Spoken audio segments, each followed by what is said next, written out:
tos biasa salat tahajud enjing nate Gusti alhamdulillah wengi kamari abdi teh tos salat tahajud nikmat Gusti. Salat tahajud teh bisa ceurik bisa maca Quran tengah wengi Gusti cek urang teh nya hoyong deui pan kitu nya eta mah lamun karasa nikmat kamari urang ibadah da ieu teh hayang deui karaos pisan kamari teh Gusti wengi teh abdi teh dipasan nikmat tiasa tahajud teh gugahkeun deui wengi ayeuna abdi hayang tahajud Gusti eta jamin nu ngaraos naon ibadahna nikmat. Coba lamun teh mah urang dibere bisa tahajud teu ibadah tahajudna teu nikmat da isukna teh sugan minta deui ka Gusti Allah henteu kamari ge tunduh kamari sieun kamari ge tiris kamari teu nikmat pokok ibadahna isukna embung deui minta ka Gusti Allah.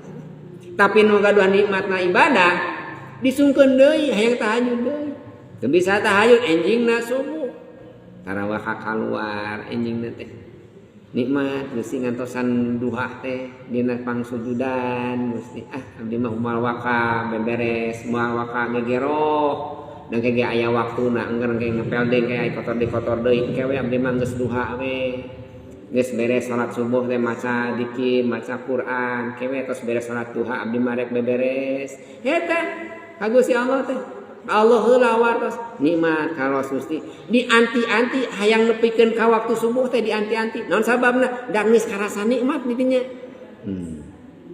Jadi jami anu zuhud mah dipasihan kanikmatan dina ibadah nu akhirna teh seneng kitu dina ibadah teh lain disiksa ku ibadahna tapi naon hayang sasarengan sareng Gusti Allah dan naon sabab anjeunna tos ngarasa menikmati kana ibadah. Beda jeung urang. Ari urang mah pan asa disiksa ku ibadah teh. Matak bunjing-bunjing rek tahajud. Bujeng-bujeng rek duha. Bujeng-bujeng rek ngalaksanakeun salat sunat. Rek salat fardu ge asa disiksa pan urang mah. Geus adan deui teh cikene salat lohor teh. Nah bet adan deui. Tereh-tereh teuing. Teh cikene pas lohor. Pada geus salat asar, kelah Gusti jam 4. Geus jam 4, geus setengah 5. Geus setengah 5, kewe jam 5. Geus jam 5 haban we geus setengah genep. Geus setengah genep eta 5 menit deui. Kan bae sugi aya keneh teu salat teh tutup nama. Sampai teh urang ngarasa disiksa ku ibadahna. Tak ulah dugi urang ngarasa disiksa ku ibadahna. Lamun jalmi ngarasa keneh disiksa berarti eta jalmi aya sakedikna patekadan Allah teh nyiksa kana dirina. Padahal kade tekadkeun ku urang Allah mah teu pernah nyiksa ka makhlukna. Allah mah teu pernah ngamadaratkeun makhlukna.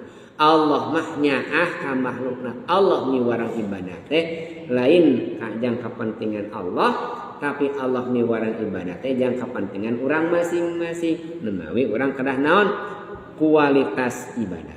Sanes kuantitas ibadah.